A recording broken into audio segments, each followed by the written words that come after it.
Hello बच्चों, आजच्या या व्हिडिओमध्ये आपण क्लास 8चा जो सायन्सचा लेसन आहे बघा, मानवी शरीर व इंद्रिय संस्था या लेसनला इथे सुरुवात करणार आहोत.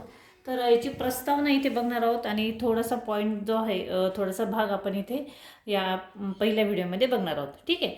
तर यामध्ये काय म्हटलं आहे बघा, इंद्रिय व इंद्रिय संस्था कशापासून बनलेले असतात. आता ही जी प्रश्न आहेत या सर्व प्रश्नांची उत्तरे आपण इथे याच लेसनमध्ये इथे बघणार आहोत. दुसरा प्रश्न आहे, मानवी शरीरामध्ये कोणकोणत्या इंद्रिय संस्था आहेत.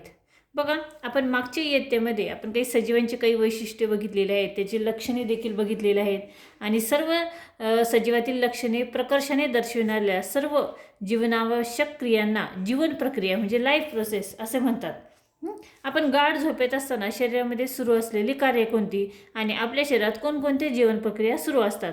बघा, आपल्या शरीरात जीवनक्रिया सुरळीतपणे पार पडण्यासाठी अनेक इंद्रिय समूहाने काम करत इंद्रिय समूहे हे समूहाने काम करत असतात. अनेक इंद्रिय जी असते ही समूहाने म्हणजे एकत्रित येऊन काम करत असतात.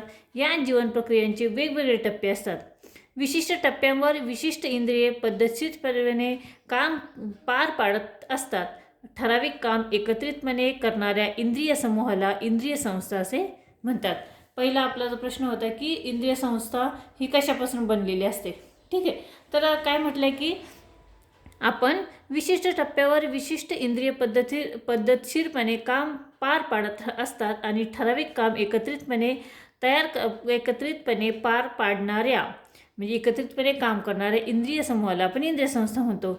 आपल्या शरीरात पचन संस्था, श्वसन संस्था, रक्ताभिसरण संस्था, चेतासंस्था, उत्सर्जन संस्था, प्रजनन संस्था, अस्थि संस्था, स्नायू संस्था अशा अनेक इंद्रिय संस्था ह्या कार्यरत असतात. ठीक आहे. त्यानंतर पुढे काय म्हटलं आहे की प्राण्यांच्या शरीरामध्ये श्वासोच्छवासाचे कार्य कोणकोणती इंद्रिय करतात. बघा, मानवी शरीरातील सर्व जीवन प्रक्रिया चालू राहण्यासाठी ऊर्जेची नितांत आवश्यकता असते आणि ऊर्जा निर्मिती पेशींमध्ये होते. त्यासाठी पेशींना विद्राव्य अन्नघटक व ऑक्सिजनचा पुरवठा व्हावा लागतो. ही कामे श्वसन संस्था व रक्तभिसरण संस्थांमार्फत होतात. श्वसनाची प्रक्रिया ही 3 टप्प्यात होते. आता श्वसनाची प्रक्रिया हा जो मुख्य पॉईंट आहे तो आपण आजच्या व्हिडिओमध्ये इथे पूर्णपणे बघणार आहोत. त्यामध्ये 3 टप्प्यात म्हटलं आहे तर पहिला जो टप्पा आहे बघा, बहिःश्वसन, तर आपण बाह्य श्वसन असे म्हणतो.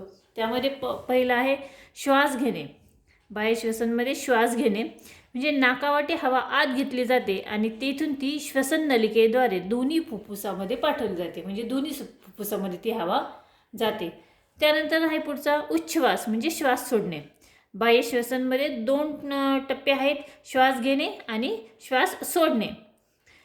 फुफ्फुसात घेतलेल्या हवेतील ऑक्सिजन रक्तात जातो व रक्त शरीरातील CO2 फुफ्फुसांकडे पोचवतो व ती हवा उच्छ्वासाद्वारे बाहेर टाकली जाते.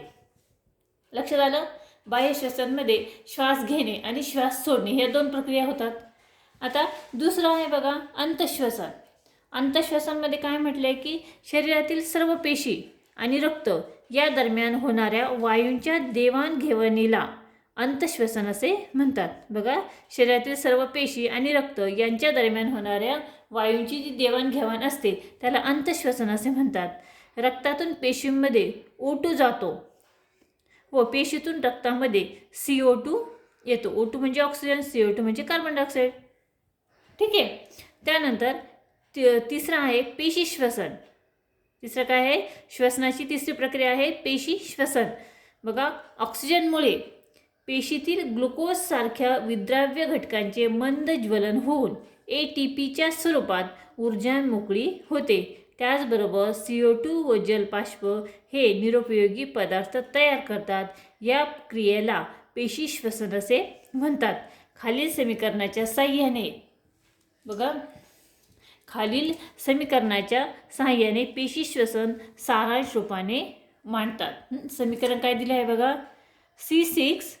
आता हे C म्हणजे कार्बन डायऑक्साईड, H म्हणजे हायड्रोजन. तर C हा किती आहे 6, H12O6 प्लस6O2. त्यानंतर 6CO2 प्लस 6H2O प्लस ऊर्जा ब्रॅकेटमध्ये बघा 38 ATP. हे जे समीकरण आहे, हे जे समीकरण पेशी श्वसनाचं समीकरण इथे दिलेलं आहे. लक्षात आलं? तर या पद्धतीने आपण मानवी शरीर व इंद्रिय संस्था या लेसनची ते प्रस्तावने ते बघितलेले आहे. आणि श्वसनाच्या श्वसनाचे जे 3 टप्पे आहेत, बाह्य श्वसन, अंतश्वसन आणि पेशी श्वसन, हे 3ही टप्पे इथे बघितलेले आहेत. पुढच्या व्हिडिओमध्ये म्हणजे या लेसनच्या भाग 2 मध्ये आपण इथे श्वसन संस्था व तिची रचना व कार्य हा टॉपिक इथे बघणार आहोत. भेटूया पुढच्या व्हिडिओमध्ये.